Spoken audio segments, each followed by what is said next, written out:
Sziasztok! Most egy egészen elképesztő, több évszázadot átívelő utazásra invitálok titeket, ami arról szól, hogyan keressük mi emberek a kapcsolatot egymással. A mából indulunk és egy olyan jövőbe tartunk, ami mindent megkérdőjelez, amit az emberségről gondoltunk. Az egész történetet tényleg egyetlen hatalmas kérdés mozgatja. Mi az az ár, amit hajlandóak vagyunk megfizetni azért, hogy ne legyünk egyedül? Hova vezet, ha mindent feláldozunk ezért? Na, ennek járunk most a végére. Na de vágjunk is bele. A sztorink napjainkban szinte a szomszédban indul, ahol megismerünk egy Elára nevű fiatal nőt, aki egy olyan párkapcsolati válságban van, ami valószínűleg sokunknak ismerős. Elara dilemmája annyira emberi, annyira mai. Ott van rajta a nyomás, hogy ideje lenne családot alapítani, miközben azt érzi, hogy a párjával, Alexszel egyre távolabb sodródanak egymástól, és ez a belső feszültség elindít egy olyan lavinát, aminek a következményei generációkon át fognak dübörögni. És ez a dia zseniálisan foglalja össze a belső vívódását. Egyik oldalon a megszokott, de egyre üresebb kapcsolat, a másikon pedig a kísértés. Egy régi szerelem felbukkanása és egy vadiúj virtuális valóságtechnológia, ami valami egészen mást ígér. Ugye felmerül a kérdés, hol a határ a valódi intimitás és egy tökéletesnek tűnő pótlék között. Oké, kapaszkodjatok, mert most ugrunk egy nagyot az időben.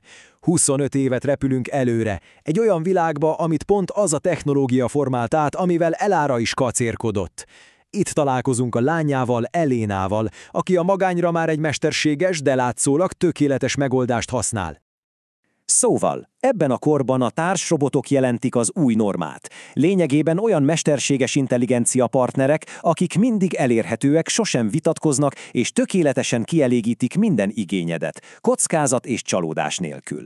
De a tökéletes kényelem tényleg képes pótolni egy valódi húsvér emberi köteléket? És hogy ez hova vezetett, hát ez az idővonal elég brutálisan megmutatja. A magányra kínált azonnali gyógyír szép lassan elkezdte szétzilálni a társadalom szövetét. A zuhanó születési ráta pedig nem csak egy statisztika. Ez annak a jele, hogy az emberiség a kényelmet választotta, a jövő, a folytonosság helyett. De még ebben a tökéletesnek hazudott világban is ott van az emberi lélek, ami nem adja fel. Egy csendes lázadás indul, amit egyetlen dolog táplál, a vágy a valódi, tökéletlen emberi érintés után. Az emberek rájönnek, hogy a technológia kényelméért valami olyasmit adtak fel, amit semmi sem pótolhat.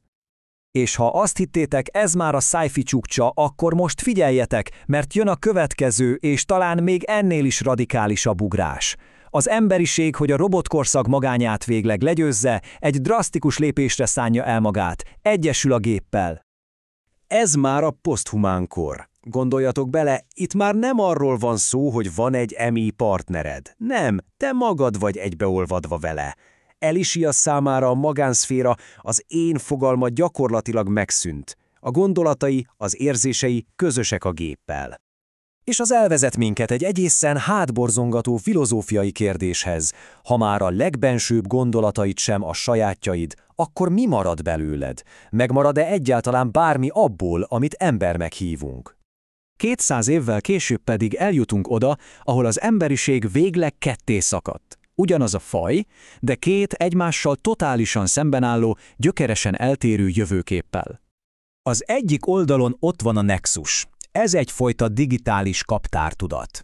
Itt az emberek feladják a testüket, az egyéniségüket, és cserébe egyfajta digitális halhatatlanságot kapnak egy kollektív tudat részeként. Itt mindenki egy, és senki sem különálló. És ezzel szöges ellentétben áll a másik út. Arja világa a rezervátumoké.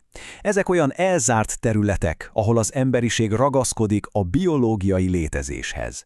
Vállalják a betegséget, a fájdalmat, a halált, mindent, ami a húsvér élettel jár. Na, ez a táblázat pedig kíméletlen őszinteséggel teszi egymás mellé a két világot, látjátok? A választás, a garantált, de virtuális létezés és a bizonytalan, de kézzel fogható valódi élet között dől el. Két teljesen más definíciója annak, mit is jelent embernek lenni. És ezzel el is érkeztünk a történet abszolút csúcspontjához, a végső összecsapáshoz. Ez a két világ már nem fél meg egymás mellett. Dönteniük kell, és ez a döntés az egész emberi faj jövőjét meghatározza. A helyzet a következő. A Nexusnak terjeszkednie kell, nincs mese. És ekkor történik valami váratlan. Egy drón jelenik meg a rezervátum felett, és Nova a Nexusból titkoban üzenetet küld a távoli rokonának, Ariánának.